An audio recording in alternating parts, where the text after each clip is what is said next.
Podcast, TruthSeekahs Podcast. Buckle up, everyone. We're going to talk aliens, UFOs, ghosts, spiritual and paranormal. From all of the three moons, beyond your wildest dreams. Nice.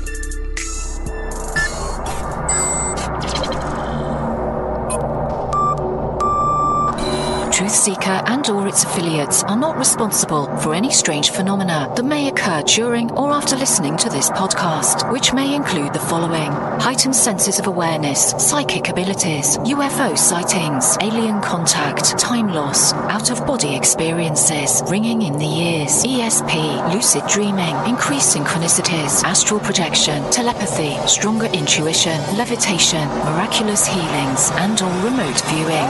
Please be advised to listen at your own discretion.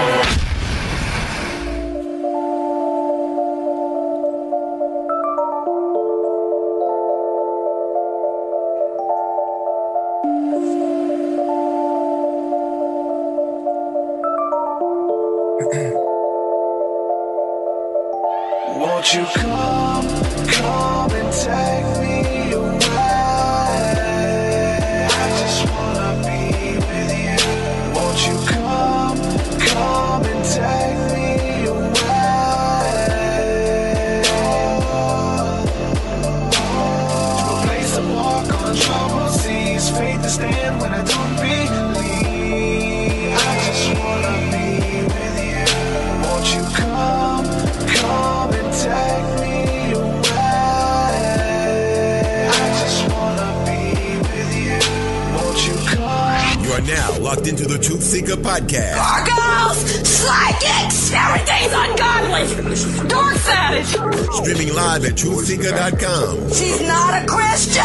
Give it up, y'all. Your portal to the paranormal, esoteric, and all things spiritual. She's tampering in dark-sided stuff. And now, your host, TruthSeekah. How's it going, ladies and gentlemen? This is the TruthSeekah Podcast. I'm your host, TruthSeekah. Excited and delighted to be with you guys again for another show. We're going to be talking all things spiritual. We're going to be talking about the soul, the higher self, the spirit. It's going to be good. Make sure you stay tuned. I want to say a huge thank you to everybody supporting my work via Patreon. Without your support, believing in the vision, this is not possible. So thank you guys from the bottom of my heart for coming on board and partnering with the vision. You guys are the enablers. You make this thing possible. I want to give a shout out to one of the newest patrons we have within the last couple of days. Shout out to Luna Faye. Thank you so much for coming on. You guys are awesome. And let's see here. Yeah, if you want to support, go to patreon.com/TruthSeekah. There you get access to my entire discography of music, guided meditations, behind the scenes, back end stuff, bunch of extra stuff. You also get access to our Thursday night School of the Mystics, which is the community aspect to what we're building here. We do guided meditations, tap into prayer, healing, do practice tapping into the prophetic as well. So if any of that kind of stuff interests you, tapping into the seer abilities, that kind of thing, make sure that you check it out. You get access to that by becoming a patron at any level. Patreon.com/TruthSeekah. Also, if you have not had a chance, make sure you go and pick up a copy of my new book, Spirit Realm, Angels, Demons, Spirits, and the Sovereignty of God, forward by Jordan Maxwell. It is on Amazon, or you can just go straight to TruthSeekah.com and get access to all of this stuff as well. So, without further ado, I'm going to go ahead and bring on today's guest. My guest today is David Schwerin. Did I say it right? That's close enough. Close enough, man. Welcome to the podcast. How are you, man? I'm real good, thanks. Awesome, man. So glad to be here. Good to have you. You got an awesome story. Got a bunch of questions for you, and excited about your book that just came out. And so before we jump into that discussion and all that kind of stuff, just kind of give the guests an overview about who you are, what you bring to the table. We'll start there with a brief introduction. Okay, I'll try and keep it brief because it can get long. Stop me if I go too long. Anyway, I've been on a spiritual path for maybe 40 years or more. And about 20 years ago, 22 years actually, I was guided to connect with a person in New York. I'm in Philadelphia, and to learn channeling. And I did it a little bit reluctantly, but I went up to New York and learned the rudiments of channeling. And as a result, I was introduced to the higher self of the woman who does channeling, as well as her co-leader in the channeling school, Archangel Michael. And so it's been 22 years now that I've been getting guidance from the spirit realm. And you can call it higher self, you can call it whatever you want, because everybody has a different name. It doesn't really matter. It's all energy. As a result of that, I've done some work. I've written 3 books. I've done some work in China for the last 20 years. And all of it's been guided, and I've been helped along the way in different ways. And most recently, I was encouraged or asked to write a book about the soul by Archangel Michael. My co-author is Diana Munz Chen, who is the person who has been teaching the channeling. And so we finished the book a couple months ago, Know Your Soul, Bring Joy to Your Life. And it tells everything you want to know about the soul, or at least everything I could think of about the soul. You may want to know a few other things, but I think I know a lot. And I've been taking a course with Archangel Michael for the last 5 years about the soul to clear and to make myself open to connect with my soul. So that's a real brief description. I can go into any direction you want. Yeah. What is your background in? Like, well, where did you start with your? Well, that's sort of interesting. I started in the field of investments. That was my career. It lasted about 20, 25 years when I was guided to sell my business. And that's when I wrote my first book. So I bring to the table some pretty mundane and practical stuff, as well as some airy-fairy spiritual stuff. And I try and make everything practical, because anything is spiritual is practical. And if it's not practical, it's not spiritual. Mm-hmm. So that's a brief description of where I come from. For sure. We'll definitely talk about the soul in the new book. And we're talking about your background right now. Right. Tell me a little bit about conscious capitalism, with having to deal with, the monetary system and being spiritual at the same time. Is kind of hard to navigate through for a lot of people. It's, that all of this should be done for free. You should put your book out and give it away for free. You should do your services for free. All of this kind of stuff. Your book, Conscious Capitalism, what does that tackle in that book? Okay, well, that was the first book I was guided to write, and I combined spiritual principles with everyday practical business aspects, and show how they're interrelated, that they are one and the same. That if you act responsibly, you're going to follow spiritual principles and do what's best for all stakeholders in the business. Unlike business up till the point, maybe slightly before I started writing my book, but around the same time, the late 90s, business was focused on shareholders. Where can we get the most profit? And the purpose of the book is to show that you really will do financially quite well if you take care of everybody. If you take care of your shareholders, you take care of your customers, and you take care of the environment. In the long run, that's going to be what's best for you. And so I combine these two principles, spiritual principles, with practical business aspects, and show that they're really interrelated and they're one and the same. And to make a business as sustainable and a society as sustainable, we have to act responsibly and take care of all people. And so it's social responsible business is a term that's often used. Although that was the term when I wrote my book. Now it's called either corporate social responsibility or environmental, social, and governance. But it's all the same thing.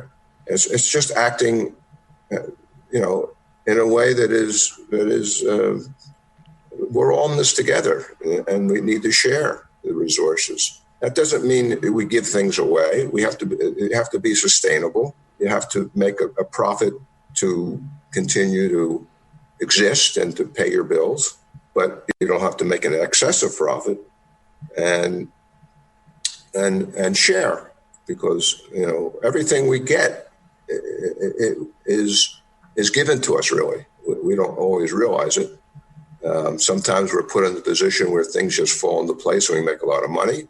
But as you learn about the spiritual realm, you find out that we're given these experiences for a reason, whether it's experience of poverty or wealth. There's lessons to be learned in both of them. And if we can step back and realize and express gratitude for whatever we have, because there's a lesson in it. There's something that we need to learn. And and I've seen that more and more as I've traveled the spiritual path as well as worked in the business world. I want to talk a little bit about the genesis of your spiritual awakening, spiritual experience. What led you to get into channeling? Like, what was the motivator that opened up that door for you to go to an event like that, or kind of peer into that realm? Well, I've been going to healers for a number of years, probably since the early 90s. And I had been encouraged to learn channeling throughout that period, that 10-year period maybe. And I struggle with it. Channeling requires trust, complete trust, because you never know what the next words are going to come through. And so and that was something I needed to learn, to trust. And so channeling was my avenue to learn that. And I was eventually guided to go to the school for channeling. My first book, The Conscious Capitalism we talked about, was co-authored, you might say, although not always consciously, with my guide, who is Hermes. Hermes is generally a well-known figure and known as the founder of alchemy, for instance. So he worked with me on the first book as well as my other writing, and I wouldn't call my writing channeled, most of it. I have channeled some, and quite honestly, I'm a beginner at channeling. Channeling is a lifelong experience. It takes a lifetime to become a skilled channeler, maybe even longer than that. So I'm early in the process, but I have channeled some things, and I receive other information that I don't know where it comes from sometimes. I just know. So it makes it easier to articulate when we can say where it comes from, though, right? Even though, absolutely, and I'm sure, even though you get better with the information that comes through, is still a bit slippery at times when you're tapping into the spirit, right? Absolutely, yeah. And you have to trust. You have to trust and have faith, and that's not always easy to do. Now, when it comes to like having a background with a belief system or faith that would help you navigate through some of this stuff or articulate it, were you devoted to any spiritual path? Do you have any belief system that really helps you navigate through this stuff? Well, I started, I guess, in the early 80s. I had dabbled for a number of years in reading different things and studying different things. But in the beginning 80s, I connected with a mystery school. Mystery school, for those who may not know, is a school mystery school has been around for thousands of years. And a mystery school the intent is to have a place where people who are interested in the mysteries of life could be educated, so to speak. And for many, many years, they were kept secret because they were not. They were frowned upon and ridiculed and that sort of thing. It's only been in the last 50 to 100 years that they've come out into the open. So I found a mystery school that appealed to me, and I started studying with it in the early 80s. And the material was channeled, and it consisted of lessons. One lesson a week this mystery school sent out to its students. Each lesson's maybe 10 pages. And I studied the material. I was really drawn to it, and I studied the material for close to 15 years. One lesson a week. I mean, when that lesson came in, that's where my focus was, and I learned a lot. At the end of that 15-year period, when the material was completed, I was looking around because I knew I still had work to do, still things that I, didn't understand or personal, emotional, and psychological things I needed to work through. So I found, again, just coincidentally, was led to another mystery school. Another school that was, again, based on mystery teachings, but was updated for the latest psychological material. Because many years ago, thousands of years ago, psychology was not a discipline that anyone knew about. It wasn't until Freud or at that time when it really became well known. So this other school called Pathwork, which is similar insofar as there are 258 lectures that were channeled, and it's a complete cosmology of almost anything you can think of.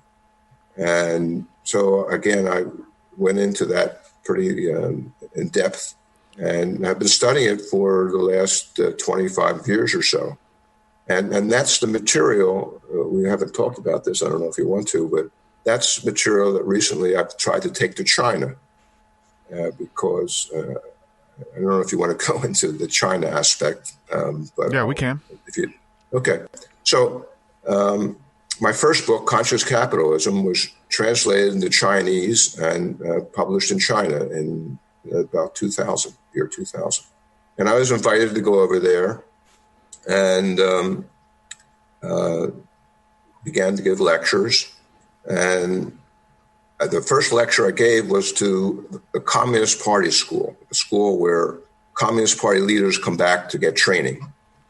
And quite honestly, it's a little frightening. I didn't know what to expect, and I didn't know how they would receive what I talked about, which was conscious capitalism. And they took to it, and to my great surprise. And they put my book in their bookstore, and they wrote it about in the newsletter. And I found my picture on a bus in China.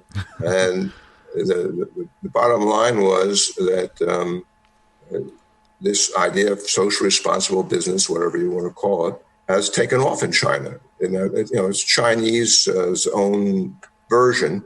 It may not be exactly what I had in mind, but it has a lot of very good aspects. And so that has instituted in China. Now, when I was going over to China, I've taken 9 trips to China now. And about the first or second trip there, I realized the Chinese people, that while they have a deep spiritual connection, the government pretty well keeps it suppressed. And it appeared to me that they were seeking, they were yearning for more spiritual information.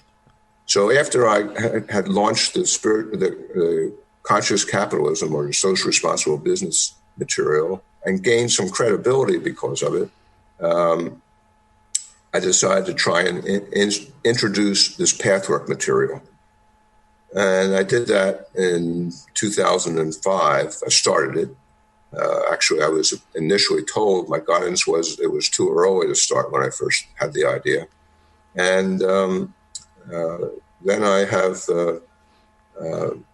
been working, trying to find the right people. And again, you can't broadcast this thing in China. You can't. It's not like here where you could go on social media and say, here's something I'm offering. Anyone interested, give me a call. So you have to operate a little bit under the radar. And so it took me, I started by, the only thing I could really think of was to expose the Pathwork books and other writing and see who would resonate with it and who would be attracted to it. So I got some Pathwork books translated and started to translate some other articles. And it's taken me quite a few years. And I was told it would take a while. But I found some people very deeply involved and interested in spiritual work in China. And we've had 4 workshops now in China on Pathwork. And Pathwork is an international organization, and we're now starting to get some real interest in the work. So I don't know if I answered your question or I just went off on a tangent. Yeah, no, it's good to know the background of what you've been doing, and it's very dangerous. I'm reading some of the comments in the chat, and a lot of people are talking about where spirituality and some of those things are, you can't even talk about that stuff publicly. You know, people get in trouble for meditating and things like that, you know, and they're really, really strict on that stuff. So like when you talked about being in fear with sharing some of the spiritual aspects, and then, you know, the capitalist side as well, you know, it's kind of like a double whammy there. You know, absolutely. So. And you know, we're all the same. All people everywhere are the same. Yeah. We all have the same longings. Sometimes it's harder to express, or either for cultural reasons or for personal, you know, dogma, beliefs, whatever. But we all basically have the same desires and the same longing, and it takes a little while to get through that. But if you're persistent. And you get a lot of help from spirit. You know, all this work that I've done in China, I've got guidance on. I was helped to know my next steps and what I should focus on. And I have no doubt, in fact, I'm certain that a lot of the groups that I talked to were brought together in some manner with spiritual being involved, spirit being involved. I mean, I would go over to China sometimes, not even knowing who I was going to talk to, or if I was going to talk to anybody, if anyone was going to show up. And, you know, I had people, I gave 13 lectures on one trip. And when I went over there, I didn't even know if I was going to have anybody. So, you know, the spirit is working to bring the right people together who are interested and so that this information can be brought to the masses. I'm sorry, you have a question, or I could go on? Well, I was just going to say, what was it that prompted you to really devote yourself to this instead of just kind of leaving like your background in finances and, you know, making all this money and focusing on that to really get into the spiritual work? Was there something that you felt like was missing? Well, no, to be honest with you, again, I had been receiving guidance for a while, and I had gotten to trust it. The information was good. I could tell that. And one day, the guidance I received was, it's time to sell your business. It was scary because I didn't know what would come next. And I didn't know what income would be coming next, if any. And I hesitated a little bit, but then I took the leap and sold my business and started to write my first book, and things just flowed from there. You have to have some faith, and you don't know what the next step is going to be, but there are no accidents, and you get what you need. And so that's one of the lessons that I've learned. That's awesome. So what was it that you found out, like, in connecting with the soul? Okay. Well, I mentioned Archangel Michael earlier, and I've had a connection with him for a while, and he's been one of my guides, in fact. And he started a program 5 years, or actually a little more than 5 years ago, for helping people connect to their soul. And I was interested in that, and so I joined the program, and we started out with weekly sessions, and it's all again channeled, and then it became monthly. So we've had monthly sessions for most of the past 5 years, where he clears the body, he takes care of karma, he gives energy transmissions, and he gives some information on the soul. It's not really so much information; it's just preparing your body so that you can make a better connection to your soul.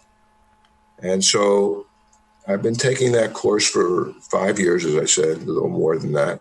And about a year or so ago, he asked Diana, my co-author, and I if we would write a book about the soul, and he provided a lot of the information. How did that process go of getting it? Was it like going into trance? Is that something that you do, go into like the trance state and then get the information, come out and write it? Or was it kind of just downloaded to you as you were writing? How did the process work with that? Well, again, a lot of it was channeled. Some of it, I'm sure I was inspired to write some of it, but a lot of it was channeled.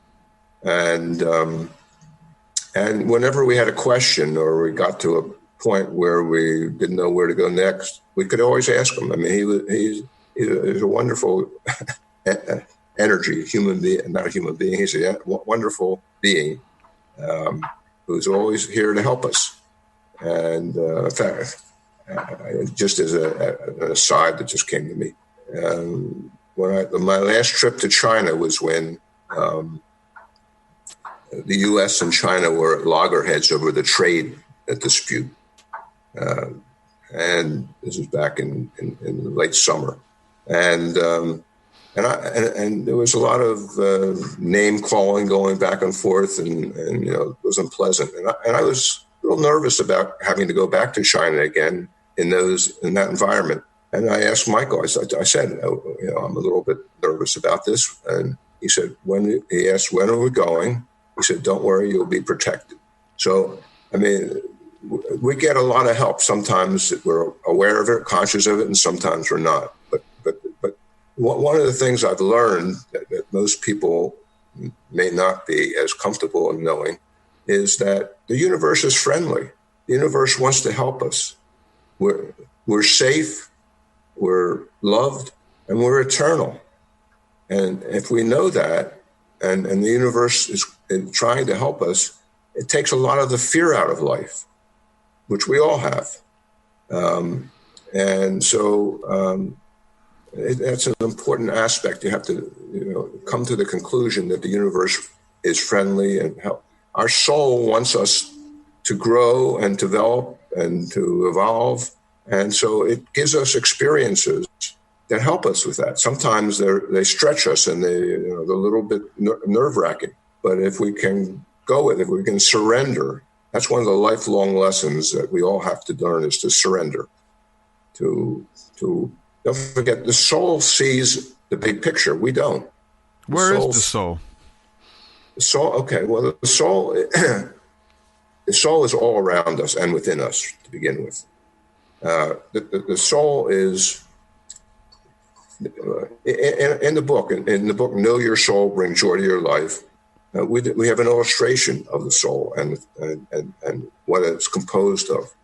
And so, first of all, if you start at the lowest denominator, there's the physical body. The physical body has a personality. That's who we are, the personality. And then around us is an energy field. And the soul is part of that energy field. And at the edge of that energy field, our personal energy field, is our higher self.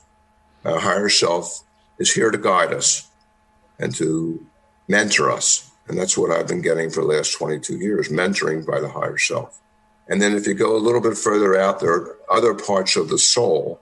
But all that is interconnected, and it's all one. We just like to separate it out so we understand it, and we give it names, and some people call it one thing, some people call it something else. But it's all one, just like we're all part of source, of divine, but we separate it out to try and understand it. And so the soul is the first individuation from source. It is what comes from source, and it's a hologram of source. It's an exact replica, you might say. Its vibrations are slightly lower, and of course, all of the soul has different gradations of vibration down to the physical body, which is the lowest vibration, and but it's all connected. It's all one. Again, we just separate it out to try and understand it. I don't know if that answers your question. Yeah. But yeah, again, I've heard different things, and a lot of what you're speaking about, it seems like it sounds similar to what some people would call the higher self, you know, the soul. But you would say, would that be something different, or? Well, again, different people use different names, but it's all energy, and you can call the soul the higher self. You can call it. You can change as long as there's a function and a vibration to everything, and what you call it just depends on your background and what you're taught, maybe. But in my cosmology and in Michael's cosmology, the soul is the highest vibration, and it comes directly from source. And the higher self is a little bit lower vibration. But you can flip them if you like, if that's more comfortable. You can call the highest vibration higher self. How does when you have these transmissions and things from Michael, how does he speak? How does he show up? Well, again, it's almost all channeled, other than inspiration that I might get. But it's all channeled, and it's like I'm speaking to you. He is an incredibly warm, friendly. Do you see him, or is it just an impression with your eyes closed, or how does that work? It's really verbal. It's verbal. Now, that's not to say some people can't see him. Mm-hmm. I think Diana sees him. My vision is not opened to the extent that hers is, but I can feel him. His energy is incredibly strong. When he has a program and I listen to it at night, I can't go to sleep afterwards because the energy is so high. So, you know, we all have different senses that are open, and a stronger sense of mine is feeling, being able to feel energy. And so when he's there, I know it. Now, what about the polar opposite, being able to feel an entity, an angelic being that has a beautiful auric field, raises your vibration just to be around them? Have you felt the polar opposite with negative entities, or entities that are there to suck the energy out of the room or the life off of a person? Have you ever felt those things as well? I can't say that I have, to be honest with you. Certainly there are negative entities out there. Never met, like in the spiritual circles, being in the spiritual, like some of the people who are dealing with dark entities, that you can even just feel it off of them, any of that kind of stuff? I'll be honest with you, I can't. I haven't. Now, I did start a session with Michael once where he said, we have to stop right now. I have to clear your energy field because there was something attached to me, some energy attached to me. Quite honestly, I didn't feel it, but he recognized it and wanted it cleared. That's interesting. I've I think people's discernment's different too. Like, you know, that you're just more apt to seeing something or feeling something because you're familiarizing yourself with the energy. So if you're around a bunch of people who are manipulators or who are lying, or they're just in it to get what they can, like, you can kind of sense the energy and the feelings of the person, the intent. You can feel the intent of an individual or a spirit, for that matter, that an individual has come into agreement with. This is not exactly what you're talking about, but I have felt where two individuals were in conflict, and there was a lot of negativity going back and forth. I have felt that energy. So, but I can't, and I can't say that I have. But you have felt the beautiful ones. Now, has there been other beings or angels other than Michael? Like, you're talking about Hermes and things like that? Hermes, I channel Hermes every day, almost every day. And when I channel him, I call him in. I feel his energy. I ask him to join with me, and his energy comes right through my sixth chakra. And when he leaves, I feel it go out my sixth chakra. So from that standpoint, yeah, I feel him a lot. The higher self that I've been working with for the last 20-some years, when I'm in her presence, and I say her only because it's channeled by a female. There's no male or female in spirit. Now, what's the practical reasons for connecting with the soul? Like, because, spirituality is practical. I've been saying it. You've said it a couple times already. Like, what are the practical reasons? How do we make it real versus the woo-woo far-out stuff, which is so intriguing and sexy at times? Sure. Well, again, in the book, Know Your Soul, Bring Joy to Your Life, we have a meditation that helps you connect to your soul. So there is a very specific, and again, Archangel Michael provided that meditation. So when you connect to your soul, first of all, you know that you're connected to everything. You know that you know that you're loved and you're safe and you're eternal, because the soul is eternal. And to the extent that your life just works better, you have access to information that you wouldn't have otherwise. You have access to energy that you wouldn't have otherwise, and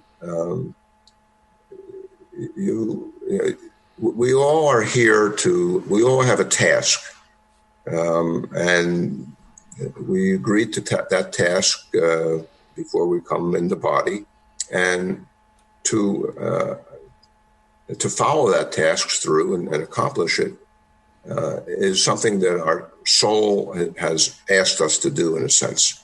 And when we do that, and I'll get more specific, when I completed a task that I was asked to do, which was involving in China,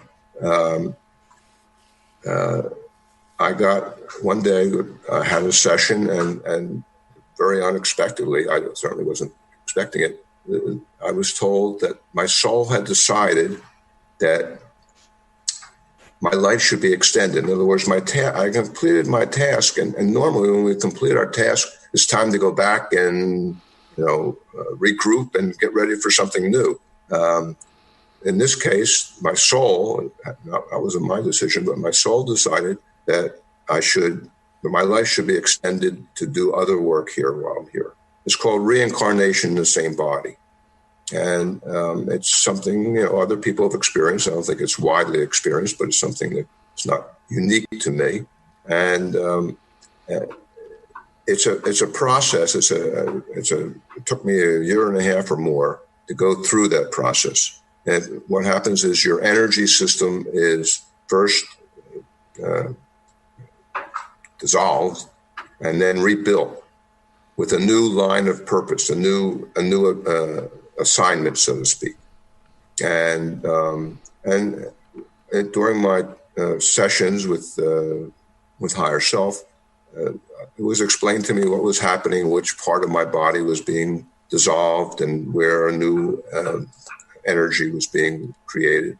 And so by having a deeper connection with your soul, following your soul's longing, finishing your task, you have the opportunity to extend your life. And this is something, it's important for everyone to know this, not only because it may motivate them to follow through with whatever their task is, but also to know that this is going to be more common in years in the future, because by extending your life, you have a chance to accelerate your evolution.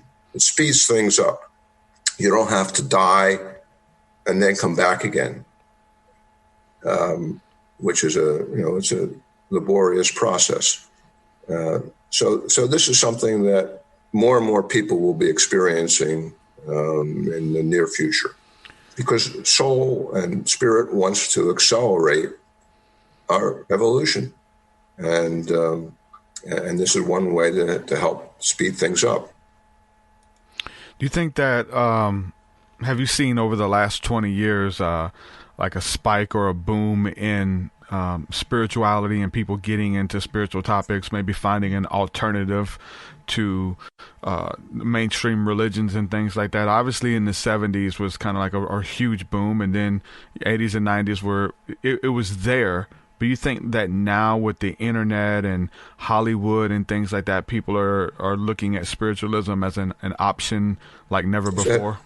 Yeah, that's a good question. And the answer is absolutely. And I'll give you some examples. The internet now is filled with very advanced teachers who are giving courses online, covering a wide variety of subjects from health to connecting to spirit and that, almost everything you can think of. And people from all over the world are watching these programs, are subscribing to them. Some of them have hundreds of thousands of people who are connected to the programs. So that's one example of how things are speeding up and people are being attracted to this. And there was another example I was just thinking of, and I can't remember right now. But the answer is absolutely. I know what it is. In popular culture, you're seeing much more about all these topics, whether it's in movies or in books. There's been a number of movies about the soul recently. There are many books that are out there, but more and more people are talking about the topic. So that's the way things get disseminated.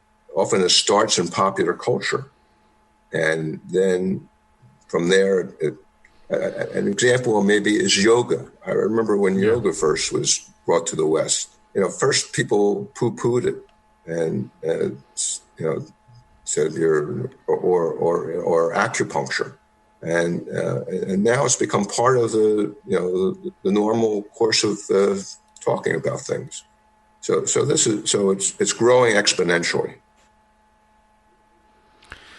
Yeah, it's interesting. It definitely is. Again, with the internet and knowledge, and all you gotta do is Google something, and you'll be led to a website that suck you in, or watch a documentary or something like that people are putting out on Netflix or YouTube. People are making them for themselves, but I think people just being open and honest about their story is helping it catch on as well too. I think so. Yeah, and quite honestly, we're at an inflection point, you might say, in the world where we have serious problems, whether they're economic or social or environmental, and it comes back to, in my view, people don't understand who they are and what they're here for, and as a result, too often we take this selfish, short-sighted view of things. And that's what leads to environmental problems and inequality problems and all of our problems. Financial problems, we have loaded up on debt, everybody borrowing money. And these problems are going to come to a screeching halt with major problems if we don't address them. And so knowing who we are helps to get through that, because when we know we're all connected, why would you hurt somebody or take a short-sighted view of things? There's no reason to take a short-sighted view when you know you're eternal. There's no reason to hurt somebody when you know you're connected to them. It's like hitting yourself. You wouldn't hit yourself. Well, what I do to someone else, I do to myself. So as we learn those things, it's simply the golden rule, actually. But as we learn those things, we act differently. You talk about like people doing this stuff, but calling it different names, you know, whether it's the universe, some people will say God, maybe even instead of Michael, they'll say Jesus. Heck, there's a bunch of teachings where people believe that Jesus is Michael, you know. So do you see people who are following still some of these type of traditions, but through religion, or right? So they're connected with the universe, or God, and they're choosing good, and they're connecting with a higher source, and they're feeling inspired, and they're, you know, received, and they overcome the fear of death and all of this kind of stuff, and they're still dealing with a religion. Do you think that they're doing similar practices to what you've uncovered, but just under different names, but it still kind of produces the same results?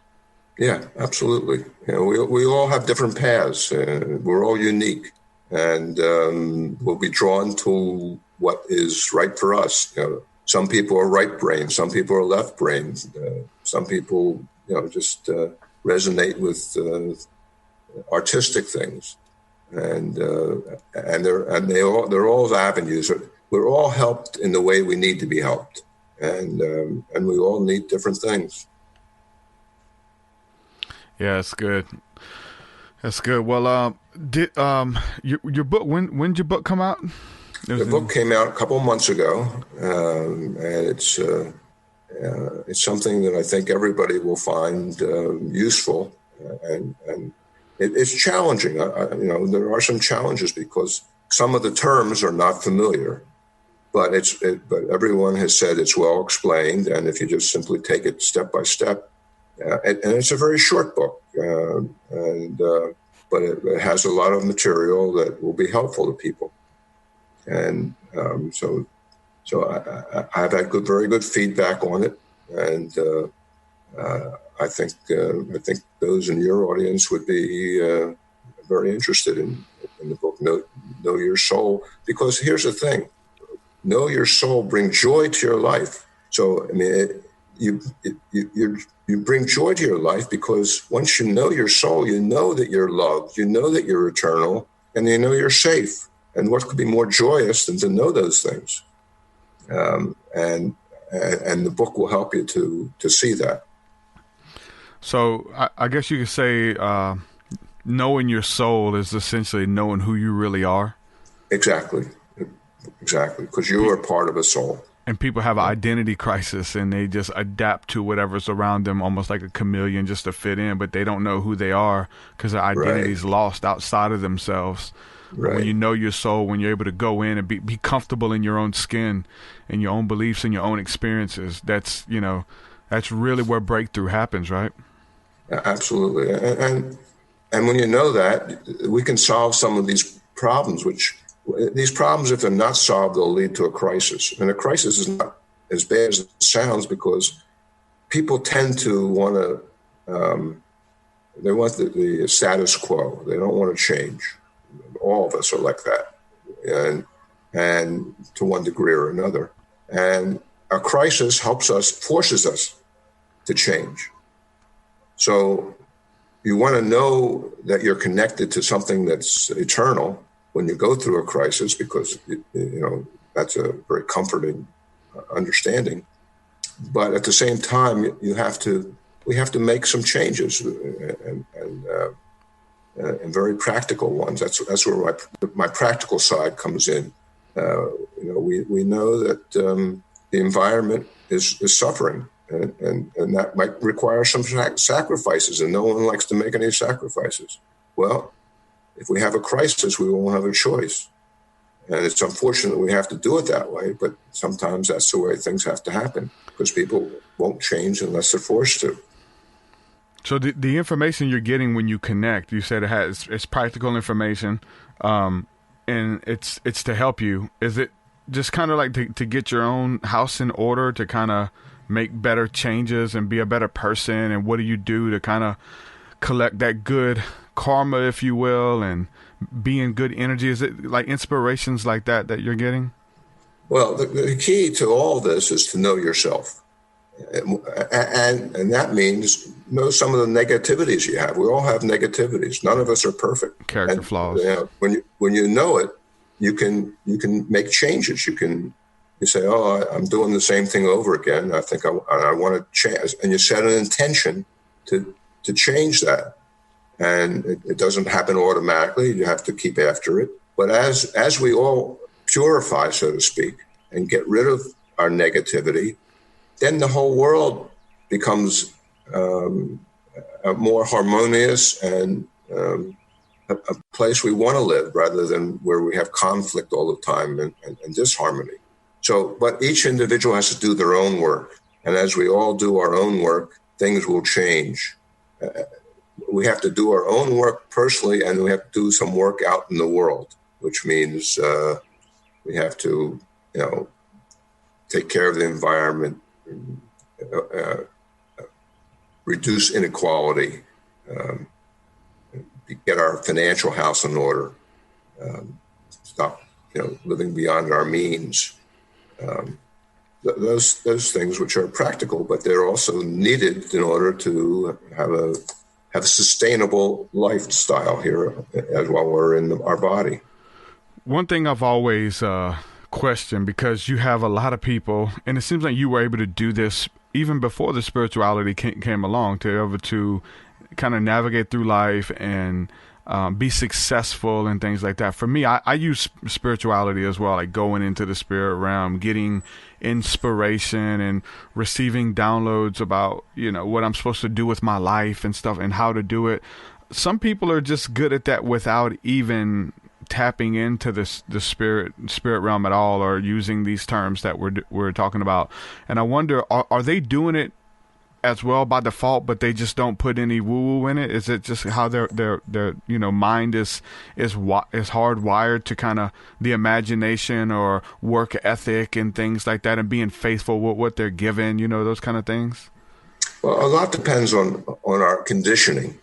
When we're raised as a young child and go to school and all that, we're taught certain beliefs, and depending what those beliefs are, it'll affect our decision making. So it'll be easier or harder depending upon the beliefs that we have and whether those beliefs are accurate or whether they're distortions. But as we grow and change and get to know ourselves better, we're able to be inspired. So sometimes we don't even know why we're doing things, but we get the inspiration. And another way is you look at your life and you say, am I fulfilled? Are things going the way I want? If they're not doing that, then it means there's probably something else you need to look at, some other path you need to take or something of that sort. If things are going well and you feel fulfilled, then it's likely that you are following what your soul has wants you to do. So that's a gauge. And of course, if you find that you're not fulfilled and you need to make a change, pray, meditate, open yourself up to receive. And you may not even be conscious of receiving it, but you'll be inspired to make the changes that you need to make. Yeah, I think that I think life is spiritual in general, and some of us just have a different way of articulating it, or making it more magical, or making it sound a little bit more whimsical, because it is practical. Spirituality is practical, and if we can't implement the woo-woo and the metaphysical into our reality to make us better people, you know what I'm saying? Better fathers, better husbands, better friends, better acquaintances, and then it's kind of in vain, all of the spirituality and stuff, because there's people who are doing that stuff really good without the woo-woo spirituality stuff. One of the problems is that our technological advances have exceeded our spiritual awareness. We're out of balance there. We're so focused on technological things that the material gets all our attention, and the spiritual much less so. And we have to bring that into better balance. And we just have to remember, we are spiritual beings having a physical experience, not the other way around. sometimes we think, well, we're a physical being and that's all we really need to know. But when we keep in mind that we are spiritual beings, and therefore our priorities and values have to be in alignment with spirit. And I guess if you want to keep it the simplest possible, the golden rule, if you follow that golden rule, you're doing most of what you need to do. Yeah, it's definitely on the path of love, and put it, thinking of others as higher than yourself, esteeming others higher than yourself, but really going a little bit deeper and seeing everyone as an extension of yourself, exactly. Like you said. And I think that's exactly what a lot of us come down to, even from the Christian tradition. It talks about believers being all together the body of Christ, like we're one body, we are of one accord, and and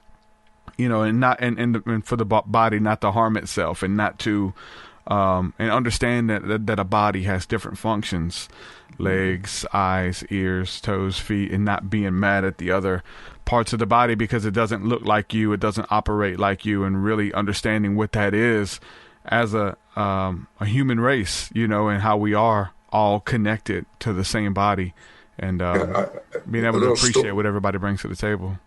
I don't know how we're doing with time, but quick little story. One of my first experiences when I was connected with spirit was that I developed Lyme disease for a couple different episodes, and it was purposeful. I had implanted in me something that would attract that. And the reason I was told is so that I would get to know my body better. I would be forced to go in and see what was going on inside my body. So, our body is an incredible vehicle for us, and we have to know it and respect it and treat it right. So, it's there's a lot of people believe that the symptoms that you're showing are always a result or a cause of something spiritual happening in your life. They are. I believe that absolutely. So, well, your new book is available. Where's the best place for people to go get it? Know Your Soul. It's on Amazon. The cover looks really amazing. I love the cover. We worked hard on that, and I think it depicts the soul about as well as you can in physical color, and the material in the book I think people will really find revealing, because some material in there you won't find out elsewhere. So Michael purposely wanted to bring this information forward at this point, and he has encouraged us to disseminate the book widely. And so that's really what I'm trying to do.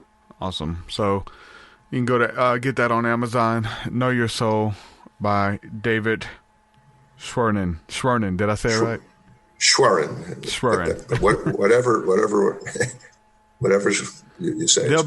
There'll be a link there, and you can just type it in. Man, David, I appreciate you coming on, sharing your story, man, and everything that you brought to the table. So thanks so much for hanging out with me. I really appreciate it. You're very welcome. Thanks for having me. All right, brother. Thank you. Good. Bye-bye. David Schwerin, ladies and gentlemen. Good stuff. Know your soul. Know thyself, and then you will be known. You need to know yourself inwardly and outwardly. Your kicks and your hang-ups, you know what I'm saying? Connecting with your higher self, higher intelligences, God, source. He called it the universe. A lot of people use universe. Universe is, he said the universe was love, or the universe is, for some reason my mind goes back to a lyric by Maynard. It says, the universe is hostile, so impersonal, devour to survive, like life consumes life, so to think of the universe being love, I know it sounds cool, but the universe don't care about you. That's the difference between, like, for me, calling God the universe or calling it the same thing. I know people mean well and they kind of mean the same thing, but it's different. God is personal. The universe isn't personal. It just is. Eat you up, spit you out. God is a personal, a friend, Universe isn't your friend, you know? So, interesting. Just something to point out that I've been pondering, calling God the universe or source, you know, all these different words that people use or whatever. So, yeah, check it out if you're interested in that, knowing your soul connected to the higher self. I definitely believe that we are connected with the higher self, with our higher self. We're seated with Christ in heavenly places, our perfected self, as some would say.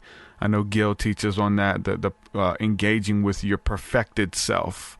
So again, we're talking about like a lot of people speaking about the same thing, but just having the terminology being different. You know, again, I got Christian friends who talk about engaging with the higher self or your perfected self. And the terms and things will offend people. You know, people are married to their tradition. They're married to their terms and ideas. And if anything comes to the table that's outside that, then they think it's different. They think it's not the same. It was funny because when I interviewed Kirby the other day, which was an awesome interview, one of probably a top 10 for me. We were talking about the Kundalini and Tachyon and Chi and all that kind of stuff, and then we're talking about connecting with the spirit realm, and he was talking about the processes of being very much the same. Some people would say, even with like leaving your body or ascending to the higher states of consciousness, and some people would call it astral travel, some people call it spirit travel, but he's like, same thing. So I really agree with that. And so again, we have to, you know, disconnect from our terminology, you know, of thinking that we have it all figured out, but still be open to explore, but still know your truth, man, and what works for you. You know, and that's what people are. I think that's why they're married to their terminology, because it works for them, you know, and they got something different. And I've been talking about this a lot lately, is that, you know, we mentioned, you know, anything that you mention, there's a doctrine and a belief behind it that means something totally different than what you're even talking about. So that's the thing with me, like interviewing a bunch of people, whether they're spiritualists or psychics or mediums, or this guy's a channeling Michael, you know, I find that the similarities, you know, with my faith, being a Christian, and I channel the Holy Spirit, channel Jesus, channel the Father's heart. Father, what are you saying? Tell me what you would want to tell them, using the spiritual gifts, quickening of the Holy Spirit, word of wisdom, discernment. All of these things, I believe, are channeling God's heart to people. And we read the gospel. I mean, that's we're channeling through, you know what I'm saying, through the word of God, the written word, you know, sharing it that way. But we talk about these terms, and people start looking into channeling or channeling other entities or other beings or whatever. There's other books and belief systems that are tied into that they don't, even though there's a similarity there, they mean something totally different.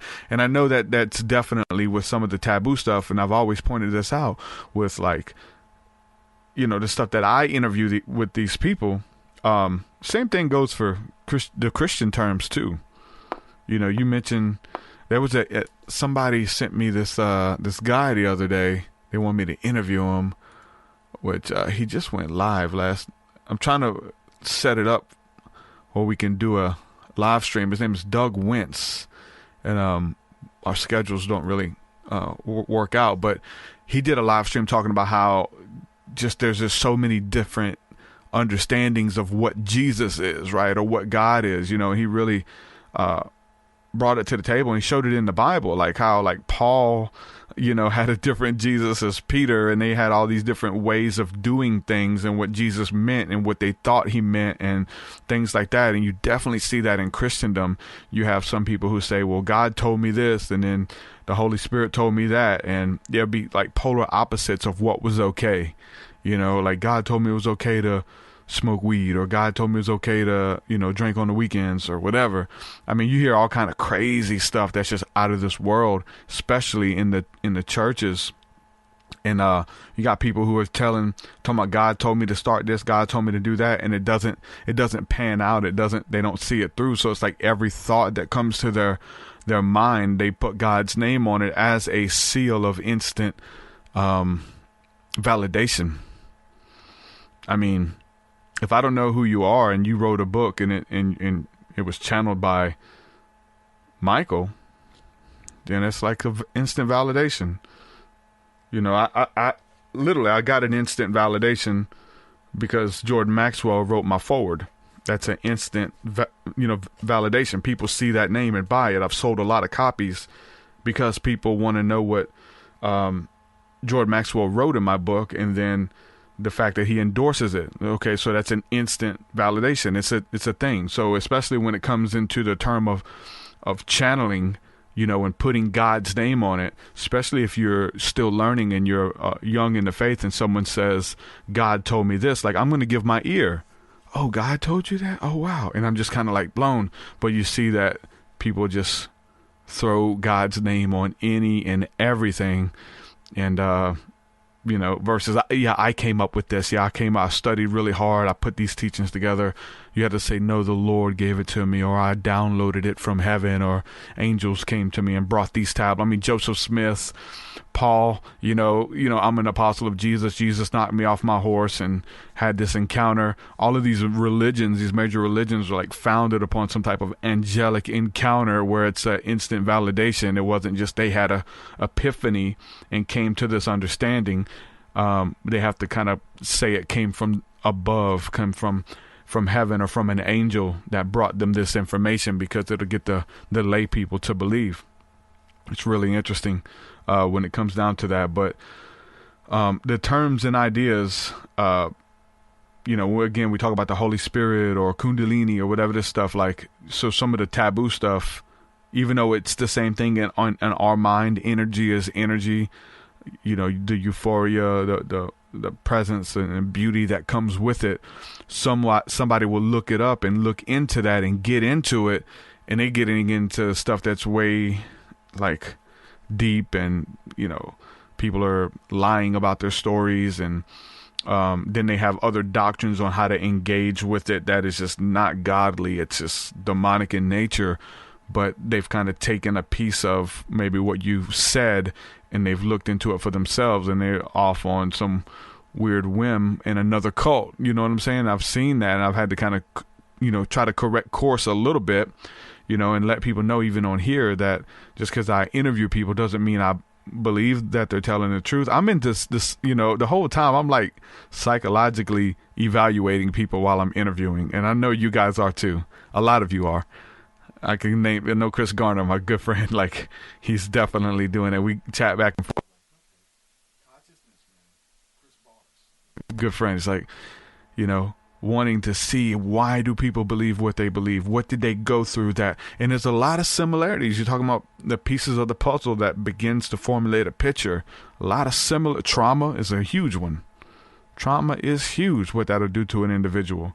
The loss of a loved one, losing a child, like what that does to an individual's mind, going through that pain and having to process it, and turning to religion or turning to God or turning to spiritualism or whatever, and seeing what that does for somebody. They call themselves a light worker. They're not a Christian. They don't identify with that doctrine, so they become a light worker, and they want to help people and do good, and an energy healer, and very same strain of thought within the churches.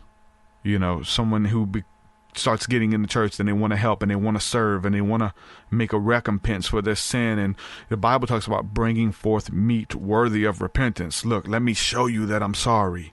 Let me, just like, doing community service even, but that's mandatory. It's not like you're not using your free will to do it, but it's like, let me show you, let me work to pay off my debt. There's still some of that goes on. So I believe that, like, with being conscious of that, I think we're supposed to transcend that. We don't, we're not trying to offset the evil and the wicked that we've done. I mean, deep down, that's in there somewhere. Like, I used to be a bad person. I ripped people off. I cheated people. I've cheated on people. All of these different things that people have done. So now they're trying to do good to offset the negativity and the evil that they brought into the world, or the false doctrine that they've taught people. I got, people that I've interviewed on the podcast, and they've had a change of heart over the years, and now they're trying to, they don't want their interview up anymore. Something we did years ago, because they've had a change of heart. Now they want to take it down because they don't want to teach that stuff anymore, of a beautiful conversation that we've had years ago. And so they want to take it down because they want to undo the things that they've done, and so we start going back through it. But the internet, a lot of this stuff lives forever, in some places, in some portion of the internet. Chris Garner says delusion is real. I mean, yeah, the Bible talks about strong delusions. You know what I'm saying? Like, what aspect of that delusion are you entertaining? Like, what aspect? Like, how deep is the delusion or disillusion, right? How deep is it? What are you communicating with? Like,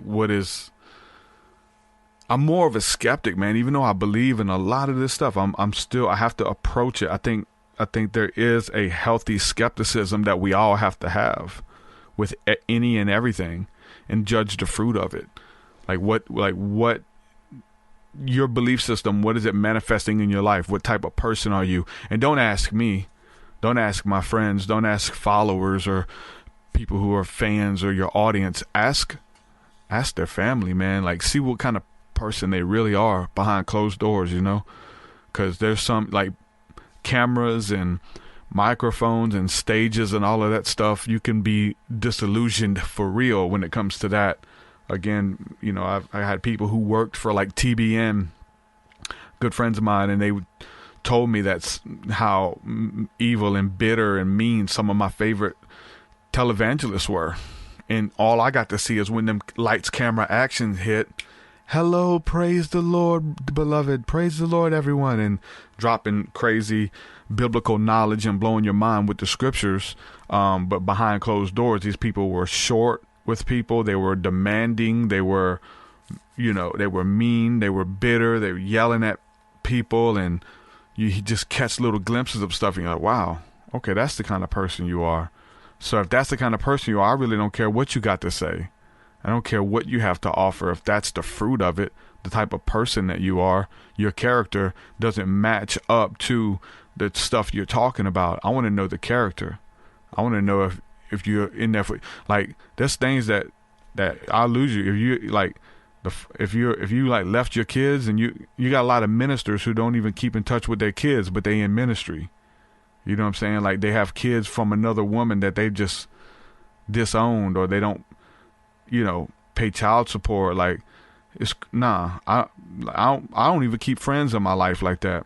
You know what I'm saying? Like, if you abandon your kids, and like, I want to see what type of person you are, man. And damn what you believe, because that don't mean nothing if it doesn't make you a better person. And it does, if you're not, it messes up the way you're doing life. So, Flying Penguins says, I like how Mike Parsons gives an annual update on his learnings. It's like he corrects differences in his own beliefs. That's good. Yeah, for sure. Like, I don't even, like, it's interesting because it's kind of, it would be hard for me even to do an annual thing, because some of it is just, they're just slightly changing over time, or there's a new aspect, and it doesn't like undo, everything. It's just, you have more info on your own beliefs. I mean, first of all, any of the spiritual stuff for me is just proving to myself that any of this stuff is real. And that I'm a Berean myself, that I want to know, that I want to find out, was forget proven to you. I want to know for myself that this is what's going on. And I think that was a beautiful way to approach it.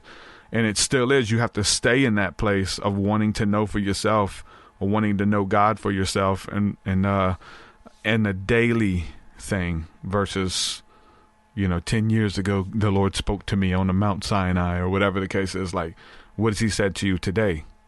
Like, what is the Lord saying to your heart today? Where are you at?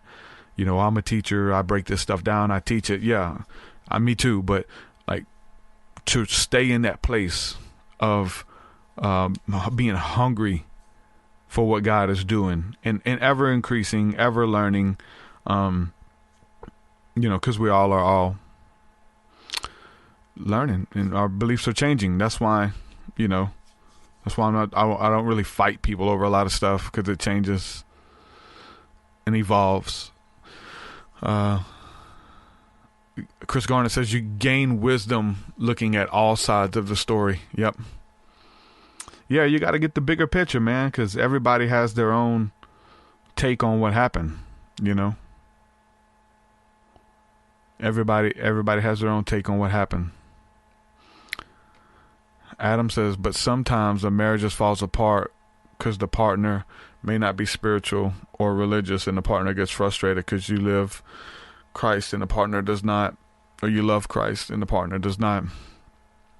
Yeah, but there's duties and things that you must fulfill, that your love of Christ will keep you in. You know what I'm saying? I know people who say they love Christ, so they leave, and their partner don't, so they leave them, and they get with another woman who loves Christ, and you don't mess these kids up. You know what I'm saying? Like, that's or traded it. Well, they say that, but it's really deeper lying issues that they trade in their wife for a younger version, something that seems more, and it just keeps happening. It doesn't stop. Trade them in for a younger version. Pastors are doing it, man. Been in this thing for too long. You can fool some people sometimes. Can't fool all the people all the time. Yeah.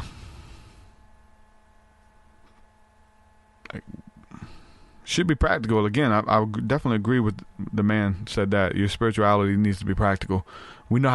People know how to trick people. I remember when I was like going through my stuff and being open and honest about my experiences, and I was talking about seeing lights in the sky and UFO, and I was tweeting about it and putting that stuff on putting on social media, and people were like, stay away from him. Don't let him come to your church. Don't let him, or whatever. Which is, hey, that's cool. Like, I'm a threat to your belief system. That's fine. But then there were people who were leaving their spouses and bringing, like, they were married to a woman, but then they cheated and brought the one they were cheating with to church, and they're accepted. Like, hold on, you're married, you got kids, but you're bringing a woman on the side to church, and they would still let them minister, and they would still let them do things in the body. It's like, hold on, this dude is running around on his family. Like, it's really weird, the stuff that they would allow to slide and the stuff that they were for or against. So as long as you have the appearance of godliness or whatever, or you just repeat what they want you to say, you're good. But they didn't really care about the character. It's messed a lot of people up, man. Not caring about the character and what people are going through, struggling. As long as you can, do what we ask you to do, say what we ask you to say, perform these roles. Good friend of mine, I've interviewed him on here, was a worship leader, powerful worship leader, and our churches used him. They wanted him to come in. They used him for his talent. Hey, we need you to come in here, do these songs, and blah, blah, blah. And the guy was struggling with overwhelming pornography addiction, and he wanted freedom, and they didn't care. He would tell people, they didn't care. They still let him get up and minister and do your thing, and then he would try to share what he was going through and be open and honest on stage while he was sharing. They told him not to do that, and it was several churches that did this. And then when he's like, look, I'm gonna step down from ministry, I'm not going to be performing or playing music right now until I get my life in order. And then they didn't want nothing to do with him because he didn't have nothing to offer them anymore. You know what I'm saying? And so you're seeing how churches use people or businesses or what, because the church functions as, man, as long as they don't have no use for you, then you become another face in the crowd. You know what I'm saying? So when you have a talent or an ability, you're known for that, but when you stop, they just kind of let that go. So Adam says, the partner who does not love Christ leaves you. Again, with marriage, you're supposed to love each other first, right? That should be a thing. Like, why would you, that marriage and trust was started and built somewhere. Your faith and your religion, that should only amplify your love. You know what I'm saying? Versus being like a grounds for divorce. The Bible definitely doesn't. That's addressed in the Bible with someone who is not in the faith and that they're together. And it's like, is it grounds to leave? No, it's not. It's not grounds to leave. It's not grounds to leave just because they don't believe the same things. You think my wife believes everything I believe, the far out crazy stuff I believe? No, she don't believe. She hasn't experienced it. She takes my word for it. She has her own spirituality and that kind of thing. But for her not to, do the things I'm doing or believe what I'm believe, no, that you never find anybody who has like everything lined up with the same beliefs and things like that. But marriage is a partnership, man. And you need to find somebody who completes you or not go into was your other half or complements you. So Adam says, I still struggle trying to bring spirituality to the household. My family still feels what I do is not important. It's just an Adam thing. Yeah, I mean, you might have to deal with that, but it's helping you, man. It's helping you be a better person. It's helping you hold your stuff together.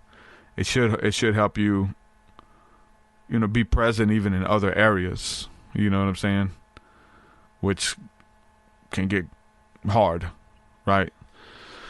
Turning off the camera and, stopping ministry and understanding that ministry is literally raising your kids, spending time with family and doing the stuff that they want to do versus them winning them over to what you want to do. And you'll find out that when you spend time with them, what they want to do, you'll indeed win them over to what you want to do, and not be something where, dad loves his spirituality, dad loves his ministry more than he loves us. Dad loves, would rather talk to people on the internet, more than he would talk to us. And we got to address it. Like, that's definitely a thing. We have, especially with having kids, and then, wanting to win the world, that you end up losing your household. There might be a time to unplug all of this stuff, you know what I'm saying, and get your house in order. The scripture says that if you don't provide for your family and take care of your house, you're worse than an unbeliever. You're worse than an infidel if you don't take care of your home. And so that should be the number one priority. And it gets hard. Trust me, it does get hard.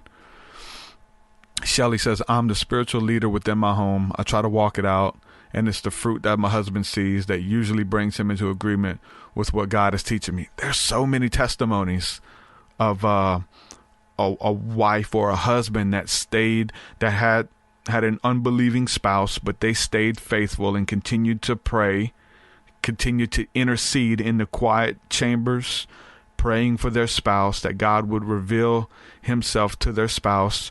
And because they didn't give up on them, that they end up winning them over. And in the end, you hear those testimonies and the people are like, man, they never gave up on me. And even though when I tried to run them off or whatever, they stayed, or whatever the case is. And so there's so many testimonies that I've heard where that person stayed and stuck it out and prayed, and not just did their own thing, but literally prayed because they cared and they believed in the power of prayer for their spouse, and they won them over.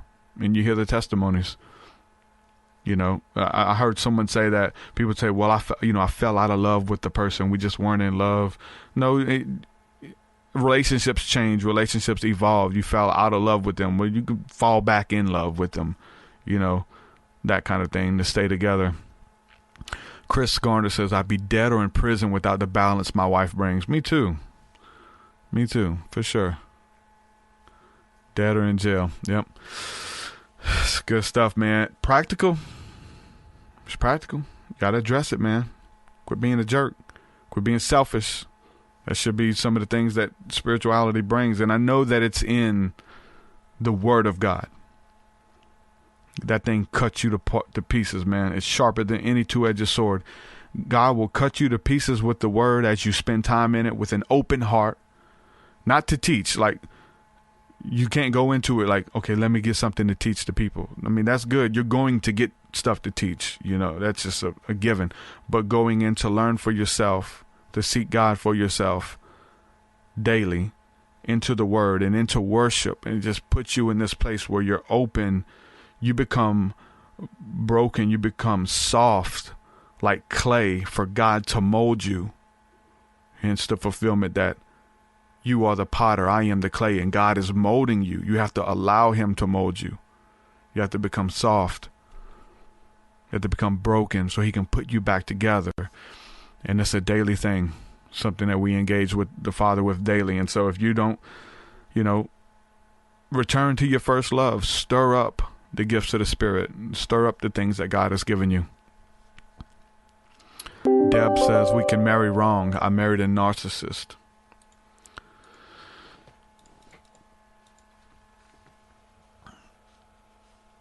Yeah, but I don't know, I'm just addressing the ones who are trying to find that excuse to think that the grass is greener on the other side. Again, I talked about it on the last stream. Like, I thought the grass was greener in India, the Indians and how they live life in India and spiritual, but they're looking over here for answers. We're looking to the east. They're looking to us, and I got people watching and this is weird little, the grass isn't greener on the other side. The grass is greener where you water it. Water your grass, man. Water it. Spend time, quit walking all over it. Let it grow. Let it grow. Hey, trust me. Stay together. Stay together for the kids. Got a guy, he was a close friend, and he left his family, and I told him not to. He did it anyway. Told him what was going to happen. Told him what he was going to see. I said, if you're okay with another man taking your kids to the park and all that kind of, and being a dad, and that doesn't turn your stomach, but it was that newness, the strange woman that led him astray, as the scripture says in Proverbs, talking about the strange woman, the woman of the night, the woman that's with a lot of men, you know what I'm saying, and pulled him away from his wife, and now it's killing him to see another man in his home, being a father to his kids and stuff. Hindsight is always 20/20, man. Make sure I'm telling you, it's practical, man. All the woo-woo stuff don't mean nothing. That don't move me no more. Because you meet these people, then people are wicked, bro. People you think are righteous. Ulterior motives. But they're good preachers. They're good Christians. Yeah, right. When they're asleep. Look, I hope you enjoyed this episode, man. Talking about the soul. What is the soul? What is the higher self? Connecting with God, man. Like, you got to do it for yourself. Go in for yourself. Get your own experience. Know for yourself. Choose this day who you will serve. Chris Garner says, I pity the fool to try to take what I got. Don't give it to him. Some people giving it away. It's folks envying you, bro. It's folks watching you, and they want what you got, bro. You got to understand that. It's somebody who can't wait for you to slip. Watching what you got, and they just want to slide in, waiting for that divine moment. Be on your game. And it's on the other side too. They're waiting for you to slip, waiting for you or your wife to slip, and to wait for the right moment to petition you. Will you be strong? No. Step aside. Leave me alone. For real. That's what happens. Yeah, I guess that just means it's the end of this podcast. It's practical, man. Get on your game. Do what you got to do. Love y'all. We'll do it again. Make sure you join us Thursday nights for the School of the Mystics. Really excited about what God's doing on our Thursday night hangouts, and it's been really good. A lot of cool people, like-minded people building together in the Spirit of Christ. It's good stuff. Looking for online community, make sure you check us out. Our Discord is in the description as well. Patreon, you get access to that through Patreon, even for $1. Like some people, $1 is, you just sign up for the emails and all that kind of stuff. So check it out, guys. Shelly says, thank you for teaching and showing, TruthSeekah. I hit the end of this and was live with Spirit Force. So much teaching happening. For real. Yep. Praise the Lord. For sure. Definitely. Praise the Lord. Love y'all. Peace, peace. Your will so much higher than mine, so much higher than mine.